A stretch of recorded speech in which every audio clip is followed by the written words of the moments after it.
श्री स्वामी समर्थ. नमस्कार मंडळी, स्वागत आहे तुमचे माझ्या यूट्यूब चॅनलवरती. आजचा दिवस तुम्हाला खूप छान सुखाचा आनंदाचा जाऊ हीच मी स्वामींच्या चरणी प्रार्थना करते आणि आज या नवीन व्हिडिओला सुरुवात करते. आज 2 मार्च वार सोमवार आणि आज आहे होळी. तर तुम्हा सर्वांना होळीच्या खूप खूप शुभेच्छा. दरवर्षी फाल्गुन महिन्यातील हुताशनी पौर्णिमेला होळी हा सण साजरा केला जातो, ज्याला शिमगा असेही म्हटले जाते. होळीचा दिवस आपल्या हिंदू धर्मामध्ये अगदी महत्त्वाचा मानला जातो. आपण वाईटावर चांगल्याची मात म्हणून हा दिवस साजरा करत असतो. होळीच्या दिवशी संध्याकाळी होळी पेटवून होळीची पूजा केली जाते. या होळीच्या अग्नीमध्ये आपल्यामध्ये ज्या काही वाईट गोष्टी आहेत, जी काही नकारात्मकता आहे किंवा आपले शारीरिक मानसिक ज्या काही समस्या आहेत, ज्या काही अडचणी आहेत किंवा आपल्या घरात ज्या काही अडचणी आहेत, तर त्या होळीमध्ये जळून राख व्हावी, त्याची खाक व्हावी, यासाठी होळीचा हा जो सण आहे तर हा साजरा केला जातो. असं म्हणतात की या होळीपासून चांगल्या दिवसांची सुरुवात होते. या दिवशी होळीची पूजा करून होलिका मातेचं दर्शन करून आपल्या घरात सुख, शांती, ऐश्वर्य, उत्तम आरोग्य लाभावं, आपल्या जीवनातील सर्व कष्ट, दुःख नष्ट व्हावे अशी प्रार्थना केली जाते. होळीचा दिवस सर्व वाईट गोष्टी नष्ट होण्यासाठी खूप महत्त्वाचा दिवस मानला जातो आणि म्हणून या दिवशी आपल्या जीवनातील, आपल्या घरातील सर्व अडचणी दूर होण्यासाठी काही प्रभावी उपायसुद्धा केले जातात. आज व्हिडिओमध्ये मी तुम्हाला एक अतिशय प्रभावी असा उपाय सांगणार आहे. आज सोमवार होळीच्या दिवशी संध्याकाळी कापुरासोबत जाळा ही एक वस्तू. ही वस्तू जाळल्याने घरातील इडापिडा, वाईट शक्ती, करणी बाधा, पितृदोष, भांडणे नष्ट होऊन 7 पिढ्यांचे दारिद्र्य नष्ट होईल. घराची, मुलांची, पतीची अगदी भरभरून प्रगती होईल. घरात अखंड लक्ष्मी नांदेल. तर अशी कोणती वस्तू संध्याकाळी कापुरासोबत जाळायची आहेत, हा उपाय कोणत्या वेळेत करायचा आहे, याबद्दलची संपूर्ण माहिती या व्हिडिओमध्ये मी तुमच्यासोबत शेअर करणार आहे. त्यामुळे तुम्ही हा व्हिडिओ स्किप न करता शेवटपर्यंत नक्की पहा. चॅनलवरती नवीन असाल तर सबस्क्राईब करा आणि असेच माहितीपूर्व नवनवीन व्हिडिओ पाहण्यासाठी बेल आयकॉनलाही प्रेस करा. म्हणजे जेव्हा कधी मी नवीन व्हिडिओ अपलोड करेल त्याचं नोटिफिकेशन सर्वात अगोदर तुम्हाला भेटेल आणि तुम्ही एक पण व्हिडिओ मिस करणार नाही. तसेच हाई बटनला देखील क्लिक करा. आज या व्हिडिओमध्ये मी तुम्हाला जो उपाय सांगणार आहे तर हा उपाय आपल्याला आज होळीच्या दिवशी संध्याकाळी करायचा आहे. हुताशनी पौर्णिमेचा प्रारंभ आज संध्याकाळी 5:56 होणार आहेत आणि म्हणून होलिका दहन जे आहे तर ते आपल्याला आज संध्याकाळीच करायचे आहेत. म्हणजे आजच होळी आपल्याला पेटवायची आहेत. बऱ्याच जणांना वाटत आहे की उद्या पौर्णिमा आहे, उदय तिथीनुसार मग उद्याच होळी जे आहे तर ते दहन केले जाईल किंवा होळी पेटवली जाईल. परंतु गुरु माऊली परमपूज्य यांनी स्वतः सांगितले आहे की होलिका दहन हे 2 मार्चला रात्री केले जाणार आहे. कारण पौर्णिमा तिथी ही 3 मार्चला सायंकाळीच 5:07 समाप्त होणार आहे आणि होलिका दहन हे नेहमी पौर्णिमेच्या शुभ काळामध्येच करावे. म्हणून आजच आपल्याला होळी पेटवायची आहेत आणि होळीची पूजा जी आहे तर ती करायची आहे. आणि उद्या वर्षातील पहिलेच खग्रास चंद्रग्रहणसुद्धा आहे आणि उद्या धुलिवंदनसुद्धा असणार आहे. संध्याकाळी चंद्रग्रहण संपल्यानंतर आपण धुलिवंदन जे आहे तर ते साजरे करू शकतो. आता हा उपाय आपल्या घरामध्ये का करायचा आहे?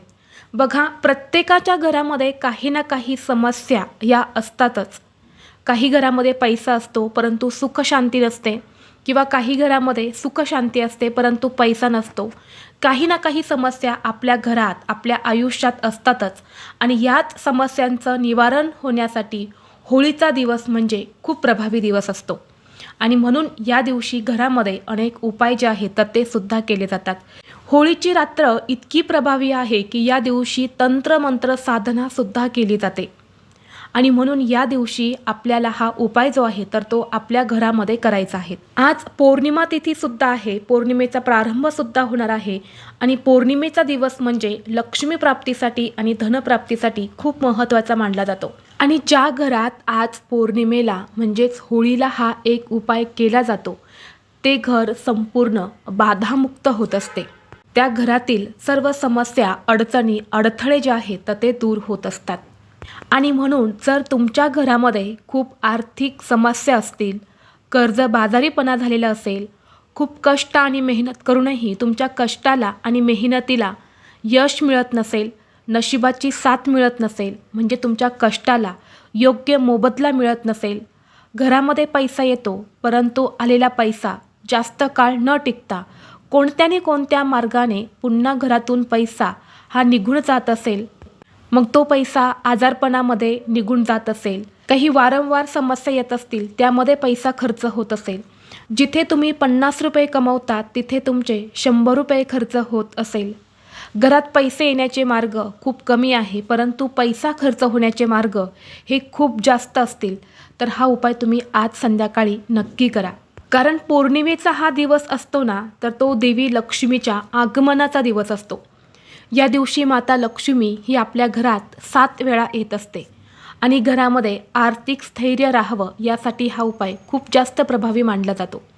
तसेच घरामध्ये सतत वाद विवाद, क्लेश, भांडणे होत असतील, मग ही भांडणे नवरा बायकोंची असेल किंवा आई मुलांची असतील, किंवा घरातील एखादी व्यक्ती सतत रागराग करत असेल, चिडचिड करत असेल, किंवा तुमच्या घरातील लहान मुलं आहे ती सतत चिडचिड करत असेल, हट्टीपणा करत असेल, सांगितलेली कोणतीही गोष्ट ऐकत नसेल, तर यासारख्या समस्यासुद्धा या उपायाने नक्कीच दूर होतात. जर आपल्या घरामध्ये काही नकारात्मकता, दोष, इडापिडा असेल तर अशावेळी आपल्या कुटुंबामध्ये यासारख्या समस्या ज्या आहेत तर त्या येत असतात. तसेच तुमच्या जीवनात किंवा तुमच्या आयुष्यात एखादा शत्रू असेल, बऱ्याच वेळा आपल्या घराच्याच आजूबाजूला अशी काही लोकं राहतात, समोर खूप चांगलं बोलतात परंतु त्यांच्या मनात आपल्याबद्दल वाईट तर असते, आपले कसे वाईट होईल यासाठीच ते प्रयत्न करत असतात. तर अशा शत्रूंची, अशा लोकांची वाईट बुद्धी ही भ्रष्ट होण्यासाठी हा उपाय जो आहे तर तो खूप जास्त प्रभावी मानला जातो. आता हा उपाय करण्यासाठी तुम्हाला सर्वप्रथम संध्याकाळी आपल्या देवघरामध्ये दिवा लावून घ्यायचा आहे, तुळशीपाशी सुद्धा दिवा लावायचा आहे, धूप दीप अगरबत्ती लावून तुम्हाला वातावरण हे प्रसन्न करायचं आहे. आपल्या घराचा मुख्य दरवाजा हा उघडा करून ठेवायचा आहे, खिडक्या उघड्या करून ठेवायच्या आहे आणि यानंतर तुम्हाला हा जो उपाय आहे तर हा करायचा आहे. हा उपाय करण्यासाठी तुम्हाला एखादी मातीची मोठी पणती घ्यायची आहेत किंवा तुमच्याकडे कापूर जाळण्याचं भांडं असेल तर ते सुद्धा तुम्ही घेऊ शकता किंवा तुम्ही ताम्हण घेतलं तरीसुद्धा चालेल. सर्वप्रथम आपल्याला त्या भांड्यामध्ये थोडेसे तांदूळ ठेवायचे आहेत आणि त्या तांदळावरती 7 भीमसेनी कापराच्या वड्या ठेवायच्या आहेत.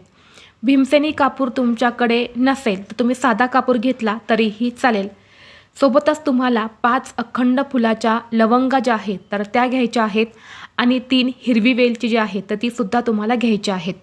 हिरवी वेलची म्हणजे ज्याला वेलदोडे असं सुद्धा म्हटलं जातं, जे आपण स्वयंपाकघरामध्ये वापरत असतो. तर या वस्तू ज्या आहेत तर त्यासुद्धा तुम्हाला त्या कापूर जाळण्याच्या भांड्यामध्ये ठेवायच्या आहे.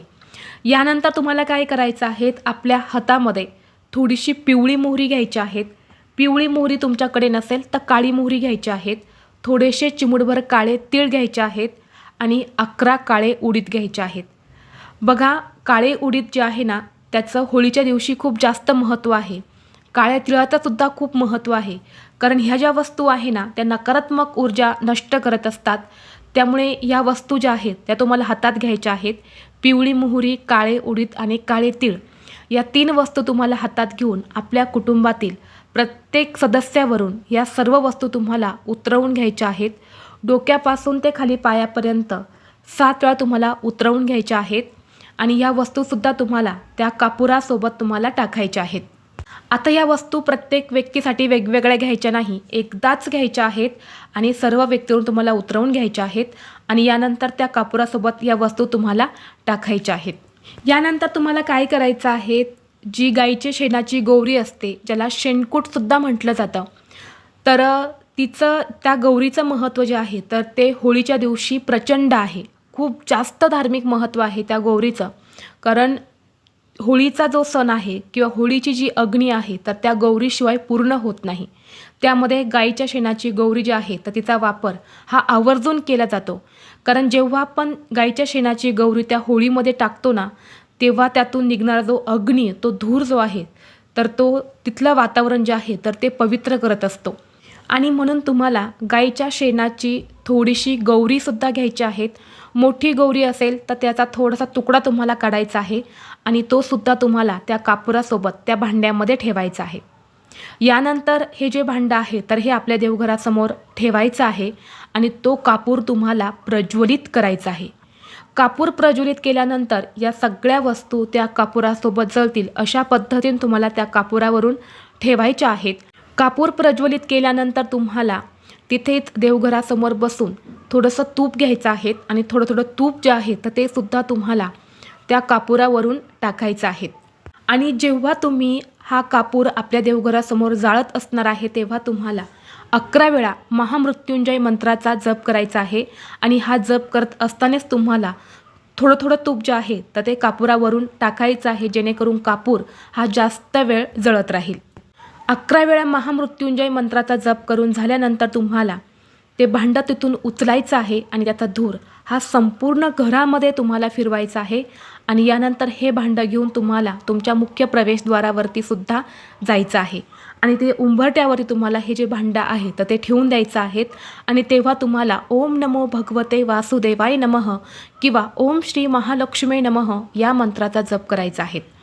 आता जोपर्यंत हा कापूर जळत आहे तोपर्यंत मला याच मंत्राचा जप करायचा आहे. या भांड्यातील सर्व वस्तू शांत झाल्यानंतर त्यामध्ये जी काही थोडीशी राख तयार होईल तर त्यातील थोडीशी राख ही तुम्हाला तुमच्या कपाळी लावायची आहे. घरातील प्रत्येक व्यक्तीच्या कपाळावरती एक टिळक लावायचं आहे आणि थोडीशी राख तुम्हाला उंबरट्यावरती सुद्धा टाकायची आहे. आणि यानंतर त्या भांड्यामध्ये पाणी ओतून तुम्ही इतर कोणत्याही झाडाच्या मुळापाशी टाकू शकता, फक्त तुळशीला टाकायचं नाही. तर अशा पद्धतीने हा एक छोटासा उपाय तुम्हाला तुमच्या घरामध्ये आज होळी पौर्णिमेला संध्याकाळी नक्की करायचा आहे. हा उपाय जर तुम्ही केला तर घरातील इडापिडा किंवा आपल्या घरात असणारे दोष, नकारात्मकता हे संपूर्णपणे नष्ट होतात. त्याचबरोबर जर तुमच्या घरामध्ये एखादी व्यक्ती सतत आजारी असेल, तिला BP किंवा शुगरची गोळी चालू असेल, तर तुम्हाला काय करायचं आहे, एक विड्याचं पान घ्यायचं आहे.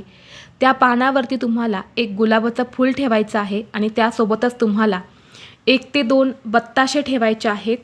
आणि हे जे पान आहे तर हे तुम्हाला त्या व्यक्तीवरून 31 वेळा उतरवून घ्यायचे आहेत. आणि यानंतर हे जे पान आहे तर हे तुम्हाला होळीमध्ये जाऊन दहन करायचं आहे, होळीमध्ये अर्पण करायचे आहेत. आणि यानंतर होलिका मातेला आजारी व्यक्तीसाठी मनोभावे प्रार्थना करायची आहेत. तर हा उपाय तुम्ही नक्कीच आजारी व्यक्तीसाठी करू शकता. तसेच त्या आजारी व्यक्तीची एखादी गोळी असेल तर ती सुद्धा तुम्ही होळीमध्ये दहन करू शकता, जेणेकरून त्या आजारी व्यक्तीचा सर्व काही आजार जो आहे तर तो होळीमध्ये जळून त्याची खाक होईल. त्याचबरोबर जर घरामध्ये सतत नवरा बायकोंचे भांडणं होत असेल, दोघांचं अजिबात पटत नसेल, त्या दोघांचे नातेसंबंध चांगले नसतील, तर तुम्हाला आज होळीच्या दिवशी एक अतिशय प्रभावी उपाय करायचा आहे. तर आज संध्याकाळी दोघांनी मिळून होळीची पूजा करायची आहे. दोघांनीही 2 लवंगा आणि 2 कापूरवड्या ज्या आहेत तर त्या होळीमध्ये अर्पण करायच्या आहे. होळीला 11 प्रदक्षिणा करायच्या आहे आणि दोन्ही हात धरून होलिका मातेला तुमच्या जीवनात ज्या काही समस्या सुरू आहे, जे तुमचे काही वाद आहे तर ते दूर होण्यासाठी मनोभावे प्रार्थना करायची आहे. त्याचबरोबर आज होळीच्या दिवशी तुम्हाला काही नियमांचं पालनसुद्धा कटाक्षाने करायचे आहेत. काही नियम तुम्हाला पाळायचेच आहे. त्यामध्ये पहिला नियम म्हणजे तुम्हाला आज होळीच्या दिवशी चुकूनही कोणाला उधार पैसे द्यायचे नाहीत किंवा कोणाकडून तुम्हाला उधार पैसेसुद्धा घ्यायचे नाहीत. तसेच आज तुम्हाला कर्ज देखील घ्यायचं नाहीत. आता जर तुम्ही पैसे देऊन एखादी वस्तू विकत घेत असेल तर ती गोष्ट वेगळी आहे, परंतु पैशांची देवाणघेवाण किंवा उधारी ही अजिबात या दिवशी करू नये. त्याचबरोबर या दिवशी घरामध्ये वादविवाद, क्लेश यासारख्या गोष्टीसुद्धा करू नये. तसेच या दिवशी ज्या स्त्रियांना एक अपत्य आहे, मुलगा किंवा मुलगी असो, तर त्यांनी होळीची पूजा करू नये किंवा स्त्रियांनी होळीची पूजा करत असताना आपले केस जे आहेत तर ते मोकळे सोडू नये किंवा केसांसोबत खेळू नये. तर हे जे नियम आहे तर हे तुम्हाला आज पाळायचेच आहे. त्याचबरोबर आजच्या दिवशी आपल्या घरातून कोणालाही दही तुम्ही उसणं देऊ नका किंवा आपल्या घरातील दूध देऊ नका. दूध, दही, ताक हे चंद्राचे कारक मानले जातात. या दिवशी जर आपण इतरांना दही उसणं दिलं तर आपल्या कुंडलीतला चंद्र जो आहे तर तो कमकुवत होतो आणि आपल्याला चंद्रदोष लागत असतो. आणि आपल्या घरातसुद्धा अनेक अडचणी येत असतात, म्हणून दही दूध जे आहे तर ते इतरांना देऊ नका. तर ही अत्यंत महत्त्वाची माहिती मला तुमच्यापर्यंत शेअर करायची होती. व्हिडिओ तुम्हाला आवडला तर लाईक करा, चॅनलवरती नवीन असाल तर सबस्क्राईब करा आणि असेच माहितीपूर्व नवनवीन व्हिडिओ पाहण्यासाठी बेल आयकॉनलाही प्रेस करा आणि हा व्हिडिओ आपल्या मित्रपरिवारासोबत जास्तीत जास्त शेअर करा. चला तर मग भेटू असंच पुढल्या एका नवीन व्हिडिओमध्ये. तोपर्यंत सर्वांना श्री स्वामी समर्थ.